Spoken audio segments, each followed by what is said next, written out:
Bonjour à toutes et à tous, c'est Jean-Paul Chirouz, animateur de la FVA pour le porteur du projet Navistoire. Donc voici la dernière vidéo proposant une meilleure connaissance du site et donc du projet. Après une première vidéo qui a présenté les principes du projet, une vidéo qui a présenté l'organisation du site web, une vidéo qui a présenté ce qu'était l'accès aux cartes, aux articles par des cartes à vocation touristique et qui consistait, je suis là dans la page d'accueil, aller sur Méditerranée.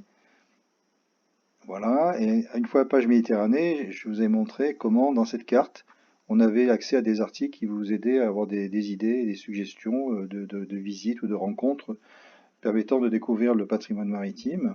Et donc, ce que je propose, c'est le dernier étage de la fusée, c'est qu'après cette carte, dans le site, si vous allez en dessous, on vous propose, pour approfondir vos connaissances, d'aller dans un territoire plus restreint. Donc, on n'est plus dans la Méditerranée dans son ensemble, mais à l'ouest du Rhône. Et là, on est vraiment dans la dernière composante essentiel du projet qui consiste à vous mettre en ligne une carte permettant d'accéder à des articles pour approfondir votre connaissance en matière de patrimoine maritime. Donc l'idée c'était que, en même temps que vous avez l'idée ou avant ou après que vous allez à tel ou tel endroit pour découvrir des éléments du patrimoine maritime, eh bien, vous avez vous avez envie d'en savoir plus et donc vous êtes intéressé par des articles qui vous racontent un peu plus ou qui vous voilà.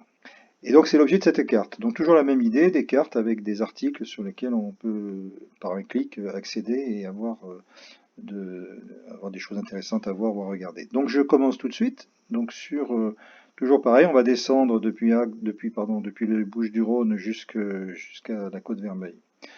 Donc je vais essayer d'aller assez vite, donc je ne vais pas ouvrir tous les articles, mais donc ici on aurait un premier article sur le Gros du Roi qui serait inspiré d'un livre qui a été écrit par Bernard Vigne et qui porte sur le Gros du Roi à l'époque des Moors de Port, qui est un bateau tout à fait spécifique de cette région, donc qui serait, voilà. Ensuite un deuxième article sur Palavas, qui présenterait quelque chose d'assez exceptionnel parce qu'il se trouve que, me semble-t-il, au niveau même français, il y a très peu de documentation surtout de bateaux visibles du sauvetage en mer à l'époque de l'Aviron. Et donc là, sur Palavas, ils ont une association à restaurer un canot, le Rodolphe Fauquier, et donc un article pourrait vous raconter l'histoire et vous montrer ce qu'est ce bateau assez exceptionnel. Donc pour ensuite aller sur 7 et les temps de taux, donc là, plusieurs articles proposés, un sur la nacelle du Languedoc, la nacelle donc de l'étang de Thau, et un autre dans lequel je vais rentrer parce qu'il me paraît assez exemplaire de ce qu'on propose dans Navistoire, qui porte sur la petite pêche sur l'étang de Thau et la nacelle. Et donc là, l'article du Navistoire, c'est ça, donc j'ai cliqué dessus, et en fait, il va être très court, en fait, il y a juste une phrase, pour vous proposer d'aller sur autre chose qui est un article publié par le Chasse-Marée dans un numéro ancien, c'est le numéro 62, qui traite de ce sujet. Alors, deux choses à dire. Donc là, ça permet d'accéder à un article tout à fait passionnant et très complet avec tout sur la construction, tout sur voilà, la partie chantier naval, mais après il y a tout un aspect sur le gréement, la navigation, sur l'histoire de la pêche, sur la pratique de la pêche. Donc vraiment, vous avez un article extrêmement complet sur ce sujet-là. Et donc, il vous est proposé par le Navistoire d'y accéder. Alors, juste un petit commentaire sur les conditions d'accès. Autant je vous avais déjà montré des choses dans Chasse-Marée qui étaient d'accès gratuit, donc pas de problème, on y va. Là, sur les articles de ce type-là, très précieux et maintenant accessibles parce que le Chasse-Marée, depuis l'année dernière, a numérisé tous ces numéros depuis le numéro 1. Par contre, ils ne sont pas gratuits. C'est-à-dire que là, moi, je suis abonné à titre personnel, donc je l'ai. Par contre, si vous n'êtes pas abonné, vous arrivez sur la même page, sauf qu'elle va être coupée et on va vous dire, eh ben, si vous voulez la voir, il faut vous abonner. Donc là, le Navistor n'a pas de fonction commerciale, mais simplement après à vous de voir si ça vous intéresse ou pas.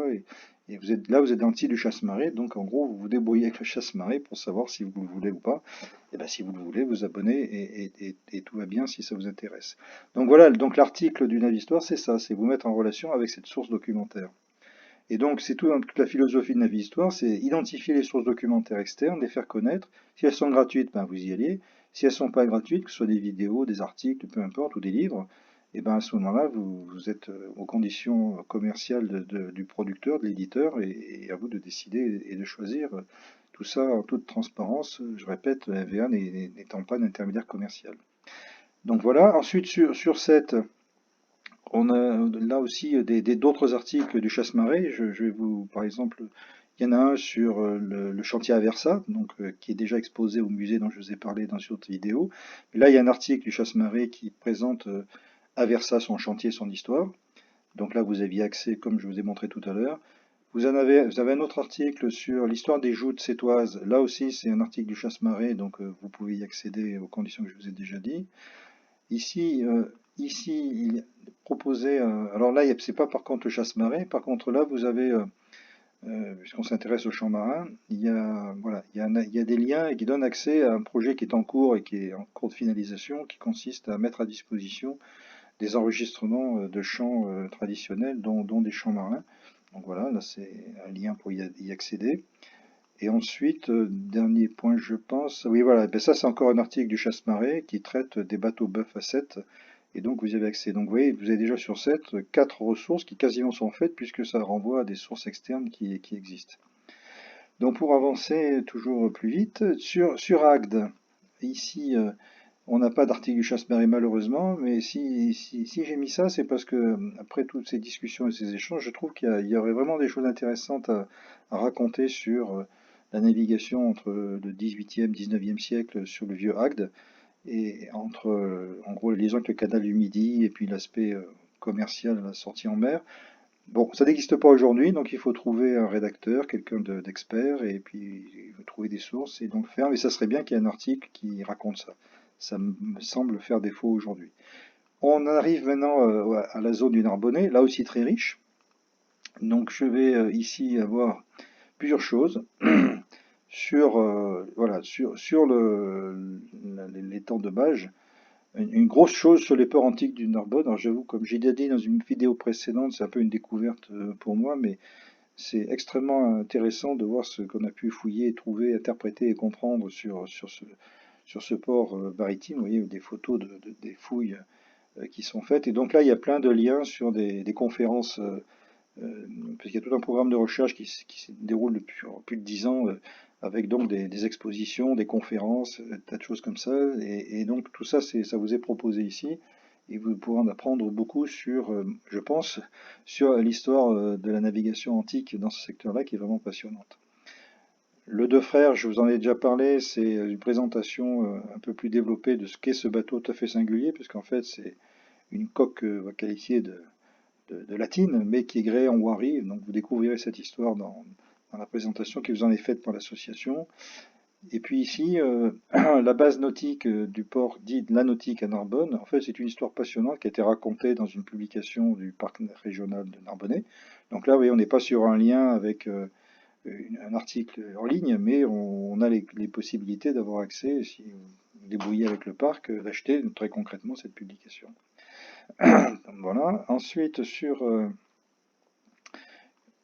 autre exemple, qu'est-ce que je vais vous donner? Voilà, encore ça, c'est un article du Chasse-Marée, donc je ne vais pas le développer.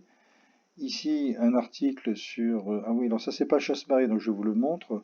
C'est sur les bateaux bœufs à Gruissant. Il se trouve que les bateaux bœufs au XVIIIe siècle ont fait l'objet d'une interdiction royale qui fait que du jour au lendemain, on a détruit quasiment 40 bateaux sur le port de Gruissant. Et donc là, le blog Le Golfe Clair raconte ça fort bien. Et donc, si vous allez sur ce blog, toujours par un lien extérieur, là, vous avez un article qui vous raconte ça. Donc, il n'y a rien de visible sur le terrain de cet événement, mais par contre, vous baladant sur Gruissant, je trouve que c'est pas inintéressant de savoir que dans son histoire, il s'est passé ce genre de choses. Pour aller encore plus au sud, donc ici, on va avoir par exemple sur le Barcarès des articles sur. Alors ici, voilà.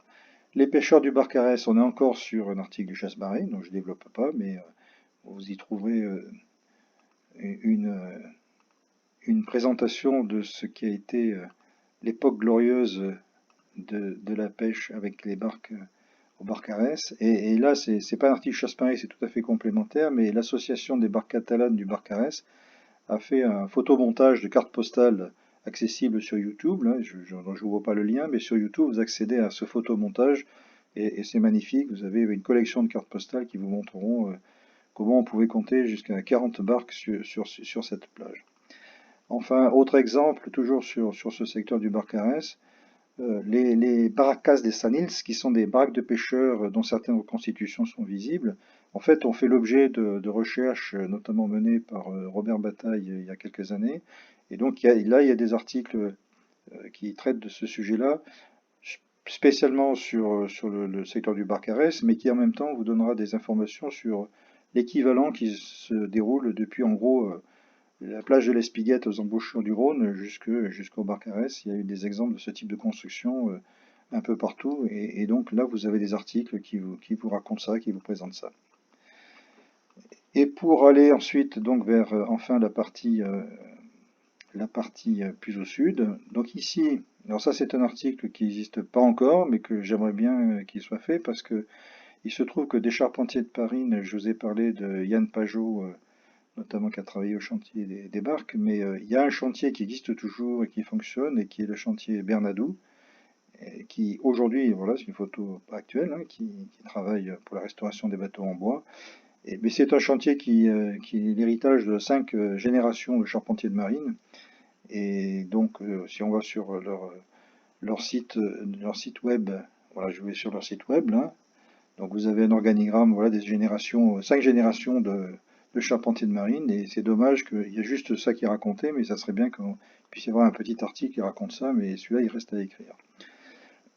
Donc, ça, c'est sur le Canet. Et enfin, en approchant de la côte Vermeille, on va trouver d'autres articles. Ici, alors par exemple, un article qui là non plus n'est pas écrit, mais qui pourrait, je pense, trouver rédacteur, c'est un article qui raconte ce que sont les champs marins en Catalogne, qu'ils appellent les Havaneres, et c'est en lien d'ailleurs avec Cuba, et qui sont en Catalogne, dont la Catalogne Nord, donc chez nous côté français, mais aussi Catalogne Sud.